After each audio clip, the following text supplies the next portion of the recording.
In early trading on Friday, Nvidia shares increased by almost 3% to $180.53, setting the firm up for an eighth straight day of gains. The increase comes after a March inflation report that was lower than anticipated, which helped overall markets. The S&P 500 continued its own 7-day winning run, rising 0.2%. According to Dow Jones market data, Nvidia has already ended higher for 7 consecutive sessions through Thursday, which was its longest run of advances since November 2023. Rather than being a rise unique to Nvidia, the most recent advances are a part of a larger trend in stocks. Additionally, rival Intel has improved for 7 straight sessions, gaining around 50% during that time. In contrast, Nvidia has increased by about 11% over the same period. Nvidia shares are still stuck in a range between $165 and $195, a range they have been trading in for some months despite the increase. In order to move shares outside of this range, investors have been searching for catalysts. Since persistent tensions have reduced demand for riskier investments, stability in geopolitical conditions is considered one such trigger. The sustainability of investment on artificial intelligence continues to be a major concern for investors. Due to their significant investments in data centers and AI infrastructure, large technological companies, often referred to as hyperscalers, have been the main drivers of demand for Nvidia's chips. But investors are beginning to wonder how long this pace can last and when it will result in significant profits. Although big clients like Microsoft, Alphabet, and Amazon are still making large investments, their faith in short-term profitability has diminished. Concerns that AI could upend established business models and reduce profits have also put pressure on software equities. Huang advocates for a long-term perspective on AI. In a recent speech at the HumanX conference in San Francisco, Jensen Huang promoted a long-term strategy for investing in AI. He urged company executives to have patience, drawing comparisons between the current period of AI adoption and the early phases of the Industrial Revolution. Huang stated, "I would err on being more playful, more open-minded, less skeptical, less cynical, and more willing to experiment. Don't worry about squandering money or time. Sometimes you want an investment with no return." He went on to say that concentrating too much on return on investment may restrict opportunities for learning. Nvidia's location at the epicenter of the AI explosion is reflected in Huang's position. In the current fiscal year, the company's revenue is expected to increase more than tenfold from 2023 levels while retaining a high level of profitability. The larger discussion draws attention to a significant market tension. Long-term hopes for AI-driven growth continue to boost valuations, despite short-term uncertainty around geopolitics, competition, and spending. The announcement that chip manufacturing partner TSMC reported a 45% increase in revenue in March was one of the main drivers of Nvidia's 2.63% gain today. A recent startling positive report from UBS analyst John Talbot, who said, "We think the share price should be 400% higher, based on the firm's proprietary Holt cash flow return on investment methodology," added to the upside.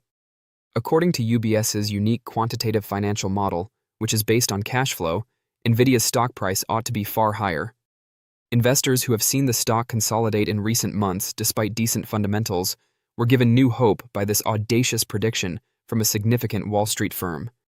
Nvidia's fiscal fourth quarter revenue increased 73% year over year to $68 billion, bolstering this optimism. The company expects the Blackwell and Rubin chip systems to generate an astounding $1 trillion in revenue in 2026 and 2027. Because of their capacity to handle both AI model training and inference workloads, the chipmakers' Blackwell and Vera Rubin chip platforms have been a huge popularity with consumers, and Nvidia has projected $1 trillion in sales from these systems. The story that AI infrastructure spending is still strong has been strengthened by this revenue expectation, which has doubled from previous projections. Given that stocks just surged following President Donald Trump's 2-week suspension of attacks on Iran, the overall market environment was very favorable today. Join our investor community, hit subscribe, and like to get your daily Nvidia stock insights and tutorials delivered. On Thursday, stocks continued to rise for a 7th day in a row, with the S&P 500 recording its longest winning streak since October. High-growth technology equities like Nvidia benefited most from the favorable environment for risk assets generated by the relief rally from the lowering of global tensions. In conclusion, partner news, company-specific bullish analyst commentary highlighting significant undervaluation, strong recent financial performance exceeding expectations, and a robust broader market rally fueled by easing Middle East tensions all contributed to Nvidia's gain today.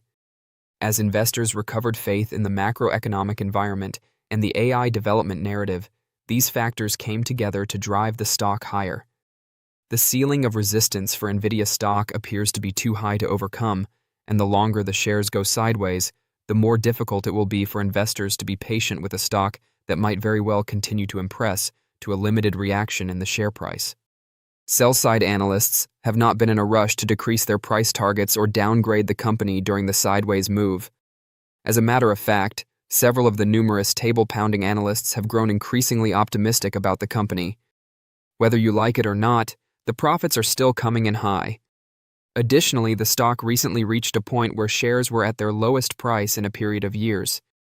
You would think that Nvidia and the other AI picks and shovels plays would be soaring higher after Anthropic's mythos sent shockwaves of upheaval through software once more.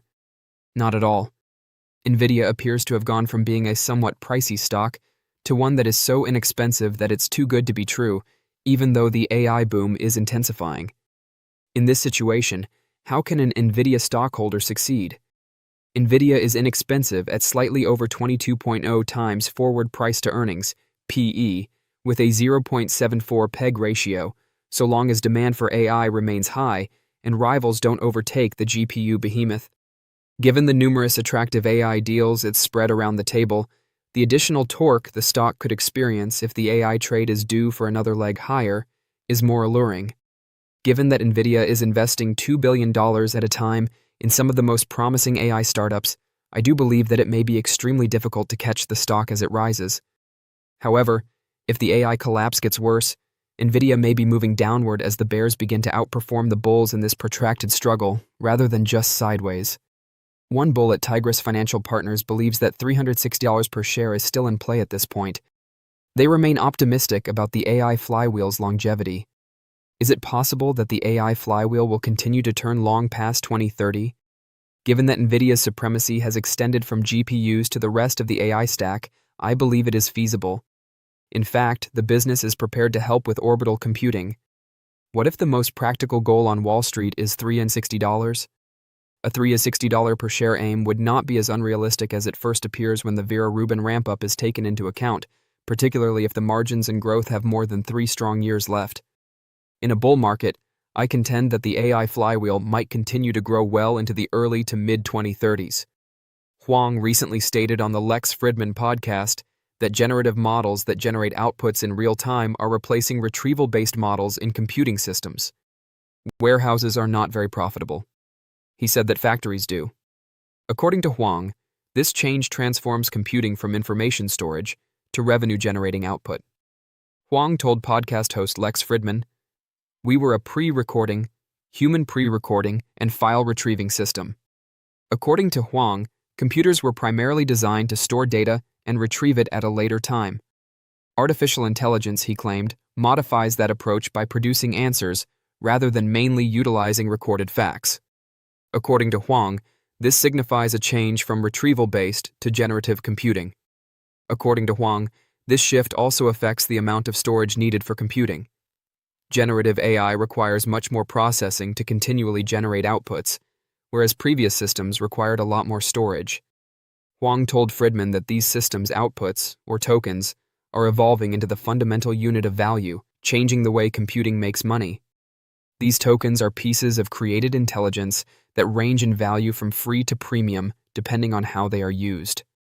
Huang claims that this variance makes it feasible to market the output these systems generate by allowing tokens to be priced differently. For this reason, he explained, these systems are factories rather than storage systems. According to Huang, efficiency is crucial since the capacity to generate more tokens in relation to the energy consumed reduces expenses while boosting output. According to him, this change is also altering the way computing is constructed. Instead of being developed as individual chips, systems are being planned as large-scale infrastructure that combines compute, networking, storage, and power to support generation at scale. According to Huang, it's a factory that generates income. Don't forget to share your thoughts and experiences in the comments below. Your input helps create a more knowledgeable community where we can all learn and grow together in the world of investing. Stay up to date with the latest market trends, insights, and key updates by subscribing to Investing Tutorial. We're here to help you make smarter investment decisions and stay ahead of the curve.